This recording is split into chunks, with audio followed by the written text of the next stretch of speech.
Did you put too much of your money into gold and silver, or did you not put enough money into gold and silver? Should you put more of your hard-earned money into the precious metals?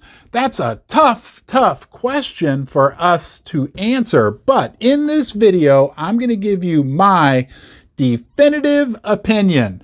Look, people are asking me all the time, should I buy more? Should I sell? What's going on? I'm going to answer it all for you in this video. Let's get started right now.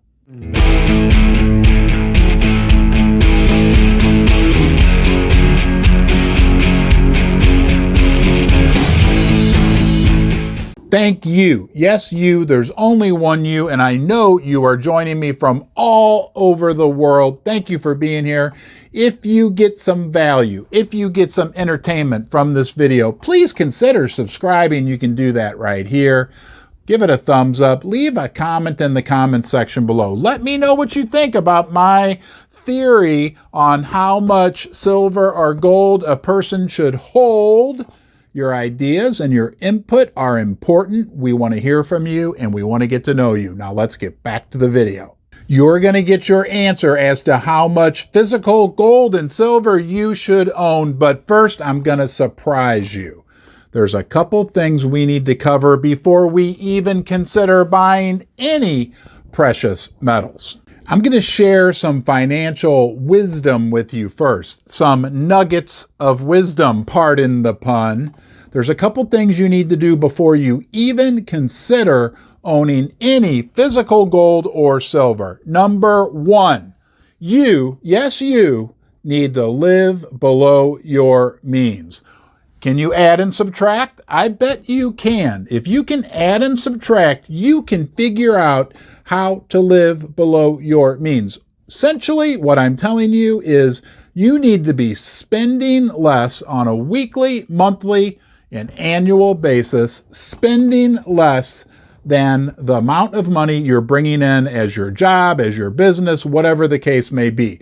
You need to spend less than you bring in. Sorry, I have to be a little rough on you, but hey, sometimes the best things we learn are the roughest to learn. Number two, you need to get yourself out of debt. Remember that saying that we've all heard in the precious metal sector, right? Debt is the currency of slavery. Next up the food chain comes silver, the currency of gentlemen, and gold, the currency of kings. Well, if you've got some of the debt, some of the currency of slavery, you need to get rid of that first. And I mean car debt, house debt, any type of debt. If you get these in the mail, like I do, right? When you open that sucker up, you better make sure you pay off the entire balance and look at that little box. They are legally obligated to make it very clear to you the total amount of interest you've paid over the year and any penalties. Those boxes better say 0 before you even consider putting money into precious metals. Do you see what we're doing here? We are building a foundation, and the final part of that foundation would be some of this. Good old paper, unicorn, fairy fart dust, whatever you want to call it, fiat currency. On some level, you need to have some cash, either in a bank account, a money market account, or maybe just a few $100s laying around. But that's the final part of your foundation. Now you've built your foundation. Congratulations. You're living in a house that's paid for. You have no debt. You're bringing in more money every week, every month, every year than you're spending, and you have a safe cash buffer to help pay for any emergencies. Now you can start to think about taking some risk.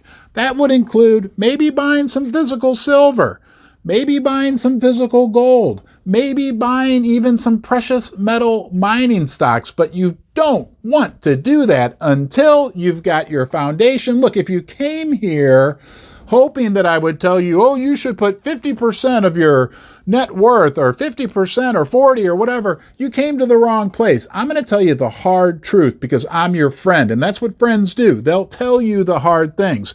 You have no business taking big risk unless you've already built a solid foundation for you and your family, because that's why You buy precious metals. You want to protect yourself. You want to protect your family. You want a certain level of safety and security, and they can certainly do that, right? They've been valuable everywhere in the world for thousands of years, but their prices fluctuate wildly. We know that firsthand over the last year or 2 years.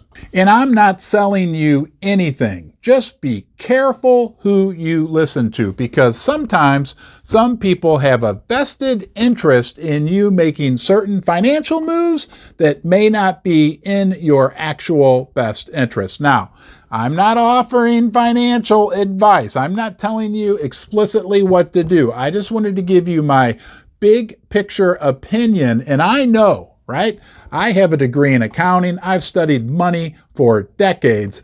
That what I told you is true. Get out of debt, live below your means, build your foundation, and from there, if you take some risk and it doesn't work out, well, you're not going to get wiped out.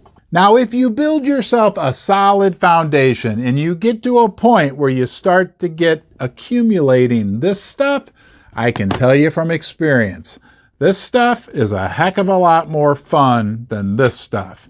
Hey, I hope you enjoyed my video. I hope you gained some knowledge by watching it. Not financial advice, just my opinion, but based upon decades of experience. You know you're always welcome in Ron's basement. I hope to see you again soon.